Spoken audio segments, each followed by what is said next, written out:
Olá, alunos, professores e colaboradores da Universidade Tiradentes. Está no ar o podcast É Sobre. Hoje vamos falar sobre o Role Playing Game, ou como é conhecido, RPG. Eu sou Débora Nepomuceno e para conversarmos sobre esse assunto convidamos Daniel, que é o fundador do clube Valhalla. Ele é apaixonado pela cultura geek e durante a pandemia descobriu como hobby juntar a comunicação e interpretação de papéis no ambiente virtual. Atualmente é mestre e criador de sistemas de RPG, onde faz parte de empresas que dão nota para board games e sistemas de RPG famosos e desconhecidos. Seja bem-vindo ao podcast É Sobre, Daniel. Muito obrigado por chamar, né? Por me convidar, né? É uma grande honra estar aqui, né? Você, logo, amiga, né? Que a gente se conheceu aí nos eventos geeks. Então, é um prazer estar aqui com vocês, né? Muito obrigado. Para começarmos nosso papo, Bora lá. gostaria que você falasse um pouco sobre o RPG e a sua importância. Bom, o RPG em si, né? O Roleplay Game, como é conhecido, é um jogo de interpretações de papéis, né? Como é que funciona, Daniel? Como é que isso surgiu, né? Primeiramente surgiu lá nos meados de, 1900 e pouco, né? Com o jogo War, não sei se você conhece, War, né? De guerra e etc. Só que eles tiraram a parte de barquinhos e de jogar dados para disputar territórios e colocaram textos em cima, né? Colocaram interações em cima daquilo, onde você, para descrever sua ação, você precisa narrar ela e jogar um dado para definir a ação, né? Daí surge D&D, daí surge GURPS, outros sistemas muito conhecidos. O RPG em si é um jogo de interpretação de papel, como eu já falei, onde você pega um personagem, né? Você cria um personagem do jeito que você quer, do jeito que o sistema, né? Sistema é como se fosse o mecanismo do jogo para fazer o jogo funcionar, e cria o seu personagem e vai atuando, né? Atuando em cima de uma história onde vai ter outra pessoa que vai contar, né? O famoso mestre da mesa, ou Dungeon Master, né? Como é conhecida.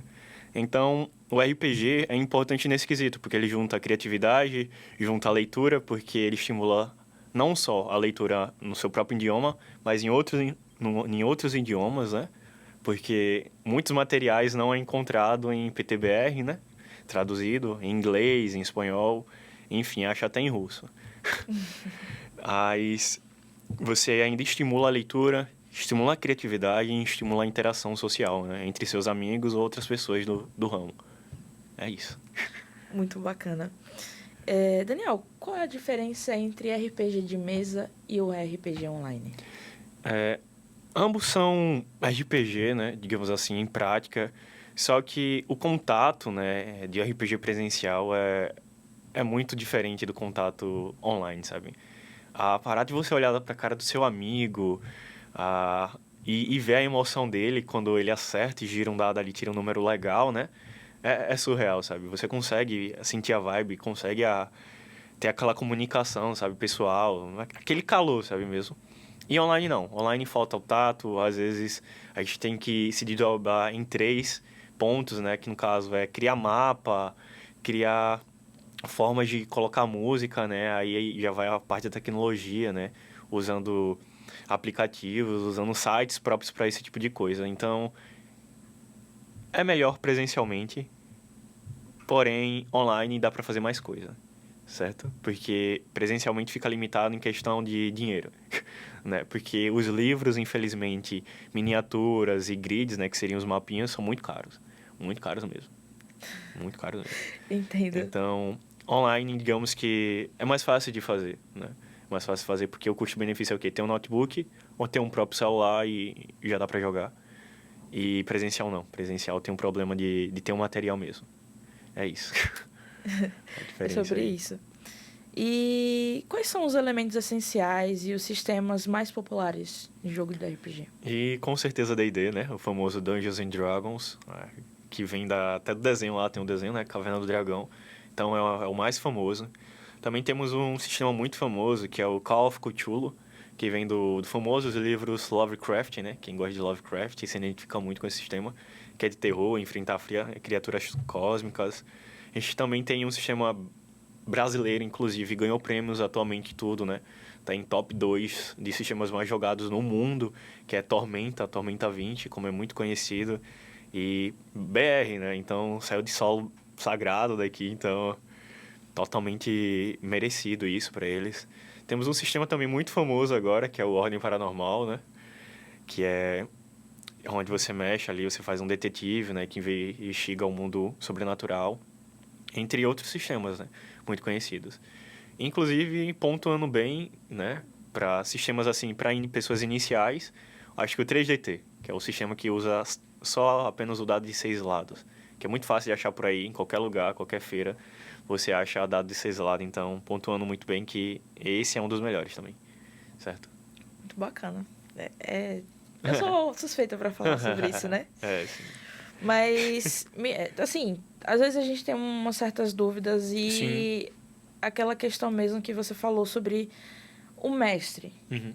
Qual é o papel do mestre, do Dungeon Master no roleplay? Certo. O Dungeon Master, né, o mestre, ele não tá ali pra matar os jogadores, né? Ou muito menos editar regras, né? Ou fazer com que os jogadores sejam pecinhas do tabuleiro dele. Muito pelo contrário, ele tá ali pra narrar e contar a história que ele próprio criou. Então, os jogadores, eles apenas vão seguir algum rumo daquela história que vão tomar. Geralmente, eles sempre, se tem A e B, eles sempre vão pro Z, X, nunca vão de forma linear na história. Então, o mestre, ele é um dos jogadores, né? Geralmente eu digo para os meus jogadores, né, que se tem 5 pessoas, se tem 5 jogadores, eu sou o sexto, né? Então, eu me divirto mais do que eles, às vezes, pelas ações, inclusive de spoiler. Geralmente, eu não sei o que fazer mestrando e eles me dão a própria solução do que é para fazer. Então, o que acaba sendo mais divertido ainda para mim, e eu tenho certeza que para outros mestres também. Então, o mestre, ele não é apenas o narrador da história, ele é um dos jogadores, sabe? Ele que tá ali com um papel fundamental, que é criar a história, que inclusive é muito complicado, que é muita paciência, muita dedicação, né, em criar a história ali, porque você não tá lidando só com pessoas, né? Você está lidando com uma história e uma dimensão toda, um sistema, né, baseado naquilo, né? Se for terror, então a história tem que ser voltada para terror.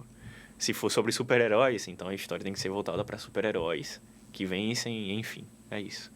Então, o mestre é o cara que narra a história, mas também é o jogador, acima Perfeito. de tudo. E como funciona a criação de personagens no RPG? Bom, vou citar o mais conhecido, D&D, né? Primeiramente, para entrar no hobby, a pessoa tem que largar a preguiça de ler. Tem que gostar de ler, é fundamental, não tem para onde correr. Porque, primeiro, né, o livro, né, os sistemas são dados em livros, né?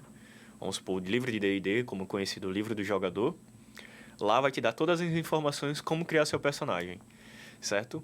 E a partir dali, a partir da leitura, você vai pegar a ficha que o próprio sistema ele disponibiliza, né? A ficha e lá vai conter o que é que você tem que colocar, o que é que não tem, né? Os atributos que ele vai ganhar, o que é que ele não vai, as armas que ele vai ganhar, as magias, se ele for mago, etc. Então, tudo no livro, a partir da leitura, você vai saber o que é que sua ficha vai ter, o que é que não vai ter. Então, os jogadores param de preguiça e se dedicar na leitura, né? Porque o mestre tem que saber isso e mais um pouco, para poder ensinar, né? Para poder também agregar, né? Pegar o personagem e colocar dentro da história. Então, acho que o mais difícil da criação de ficha é você entender o que é que seu personagem vai poder fazer dentro do jogo, sabe? As mecânicas do que o sistema está oferecendo, o que é que não está oferecendo, vamos supor. Se é necessário jogar dado para beber uma poção de cura, se é necessário usar dado para poder correr ou para poder andar. Então, tudo isso o sistema, né? A ficha, olhando para ela e estudando, você vai saber, né? Então, com a ajuda do mestre e com a ajuda do livro, do jogador, né? Vários outros sistemas também tem, que você vai conseguir montar a sua ficha e entender como é que ela funciona. Show. Para você que ainda não está sabendo, nós estamos no Spotify. Basta pesquisar Interações Sonoras e lá você vai encontrar o podcast É Sobre e também o Papo Acadêmico. Então, fica ligado. Voltando aqui, quais são os gêneros mais comuns, né, de cenário no RPG e quais são os que você mais utiliza no clube?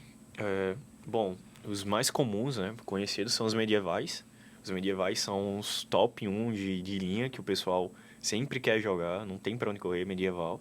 Né? Medieval, pegada um estilo Senhor dos Anéis, sabe?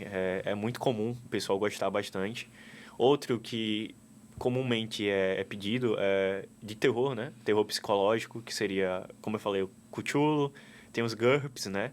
Que seria aquela temática de filme de terror mesmo, sabe? Que você tem que correr do inimigo, entender o porquê que ele virou do mal, ou entender o porquê que o mundo tá no sobrenatural, né? Então, a temática terror, mistério e investigação também é muito procurada. E um que eu gosto bastante é de super-heróis, né? Então, o sistema, citando aqui, um dos meus favoritos é Mutantes e Malfeitores, onde você interpreta um super-herói. Você pode criar desde o Batman a um Lanterna Verde a um Superman da vida, sabe? Então, é muito incrível o sistema e eu gosto bastante. Mas o que é comumente pedido no clube são sistemas baseados em animes, né? Em filmes, em coisas desse gênero. Então, eu me dirijo ao Ben 3 e crio ali baseado em alguma coisa muito conhecida, né? Em algum anime específico, algum filme, né? Então, o pessoal gosta muito dessa pegada, sabe? De anime, de filme, etc. Bem interessante. E você já falou um pouquinho já como os jogadores, eles, né, resolvem as questões dentro do jogo. Sim. Mas você consegue descrever melhor como eles conseguem, a partir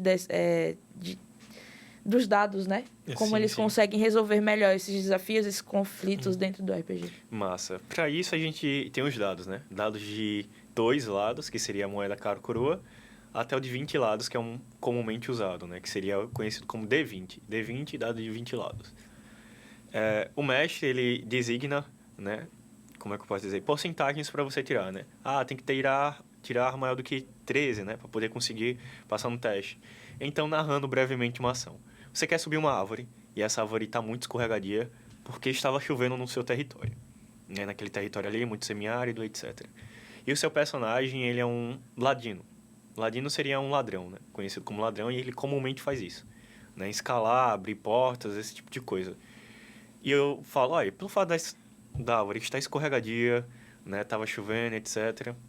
Você tem que tirar maior do que 15 no dado para conseguir subir na árvore, certo? Girou, ele vai girar ali o dado. Caiu 13, mas de acordo com a ficha dele, ele tem mais 2 em atletismo. Aí juntando, ele consegue ali os 15 dele e ele consegue subir a árvore, né? Aí eu narro e falo, a partir do 15 você consegue subir a árvore, certo? E lá de cima você consegue enxergar, né, os inimigos, consegue enxergar seus amigos também, e o que é que você faz a partir daí?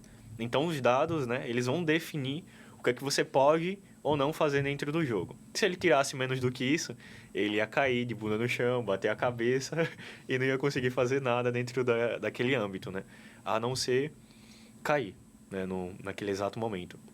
Então, os dados, né, a narração é muito importante. Também o jogador descrever o que é que ele quer fazer, né? Porque, eu quero subir. Subir na onde? Pode subir na pedra, pode subir na árvore, posso subir, sei lá, né, em cima das costas do meu amigo. Mas não, então, o jogo em si, o roleplay, é muito explicativo também, sabe? É legal essa interação que você tem criatividade para expressar o que você quer fazer, sabe, com o seu personagem. Eu quero arremessar uma pedra na cabeça do meu amigo. Por quê? Porque eu quero. Tá bom então, né? Se o mestre for muito maluco, que nem eu gosto de fazer, tá bom. Pode lançar a pedra aí na cabeça do seu amigo, mas compensação depois arque com suas consequências. Então, os dados estão ali para definir, né? Se pode ou não pode fazer. É isso, né? Perfeito. E, assim, pra galera que ainda não conhece, quais são as indicações para quem quer começar a jogar RPG? E qual é o jogo que você recomenda? Os jogos, os sistemas que eu indico, né, para quem está começando no hobby, são os que usam os dados de 6 lados. Como eu já falei, né, eles são facilmente achados no mercado, né? Em qualquer esquina ali que vende brinquedo, você acha dado de 6 lados. Inclusive, quem joga carta, essas coisas, gosta muito de ter ali guardado de vez em quando. Então, os sistemas que usam dados de 6 lados, né, que é conhecido como D6, é muito fácil de achar por aí, né? Tanto online quanto presencial, porque basicamente as ações são preliminares, né? Já tá tudo definido ali no livro. Vamos supor, tirou 1, você não consegue fazer nada. Tirou 6, você consegue fazer. Então, é muito fácil você achar por aí que é conhecido como RPG de panfleto. Que é um RPG fácil, que você consegue fazer a ficha coisa de 2 minutos. E o dado você acha em qualquer lugar. Então, são os sistemas que eu mais indico, né? Você procurar, assim, que está começando o hobby. Seria o sistema usando o dado de 6 lados, né? E o que eu indico, né? Seria o 3DT, que basicamente dá para colocar qualquer coisa em cima dele. Vamos supor, eu quero criar um jogo de baleias, né? Que elas querem chegar no litoral A e B, um exemplo. Aí você coloca lá, né? Em cima do sistema, certo? E usa o dado de 6 lados para inventar essa história. Então é muito fácil, sabe? Dentro do clube a gente tem alguns sistemas que usam os D6, né?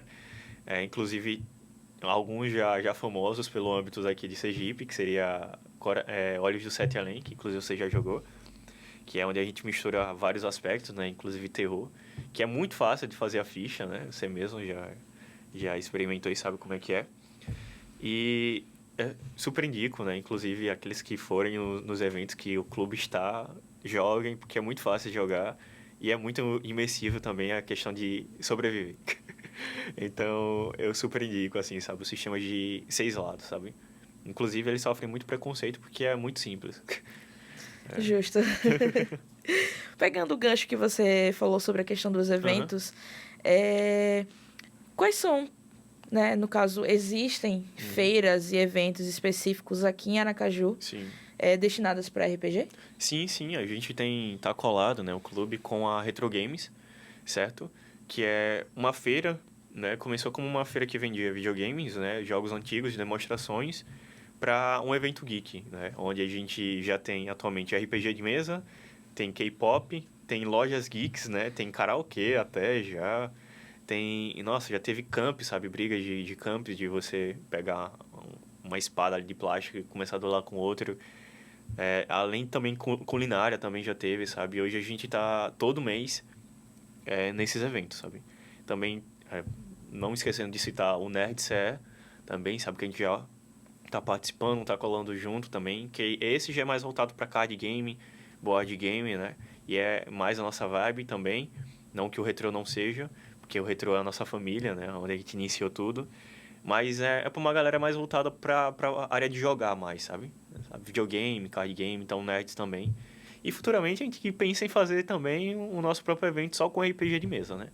O clube. E isso a gente não pode negar que a gente quer fazer e vai fazer e vai acontecer. Tenho fé nisso, né? Perfeito. Daniel, para finalizar, você teria alguma memória engraçada que aconteceu durante um jogo e que você possa compartilhar com a gente? Com certeza, nossa. Em um dos meus próprios sistemas, né, baseado em um anime, eu denominei que um dos vilões, né, vilões que se tornou amigo deles, que era conhecido como Demônio do Esquecimento, certo? E o nome dele era Baltazar. Pegou? Tá bom. E minhas duas personagens, né, estavam só jogando duas pessoas, que inclusive foi o mais engraçado ainda. Elas chegaram na determinada casa, onde elas encontraram o Baltazar, e o Baltazar ele falava, olha, vocês vão pelo caminho A, chegando lá vocês vão encontrar um amigo meu, certo? E depois vocês vão encontrar outra versão minha. Essa versão minha é um pouquinho diferente, tá bom? Certo, elas entravam no portal, iam andando lá, chegavam no castelo. E chegando lá eles encontravam com o Baltazar. E elas, e aí Baltazar? Aí voltava pro início.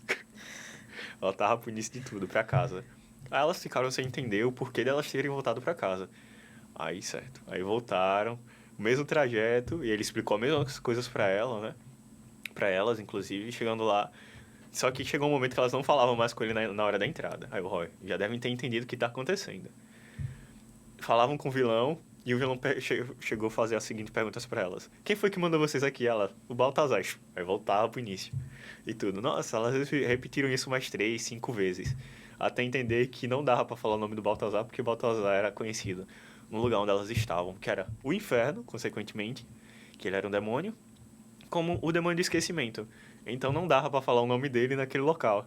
Então elas ficaram nisso, tentando adivinhar qual era o nome dele em loop infinito, sabe? Ao ponto de se estressar e... Não, vou embora e não quero fazer mais essa missão não, porque pra mim não dá. Então foi muito engraçado, né? Ver a situação delas lá se batendo. Meu Deus, o que é pra fazer? Toda vez a gente chega lá, fala o nome dele, volta. Aí eu, meu Deus, é o nome dele, gente. Eu vou ter que falar, sabe? Pra elas poderem adivinhar. Então, foi uma das situações mais engraçadas, assim, até então. Né? Entre outras que já aconteceu, de chegar a chorar porque um personagem morreu, sabe? É muito engraçado. Porque aí a gente vê o nível que eles se doam pro jogo, né? O nível que está imersivo, sabe? O nível que você se dedica ali na criatividade, entra no mundo, no universo. Então, chegar a chorar pra mim é o nível de que você realmente tá envolvido na história e que você já não é mais você mesmo, mas sim um personagem ali no momento. Então, é isso. Perfeito.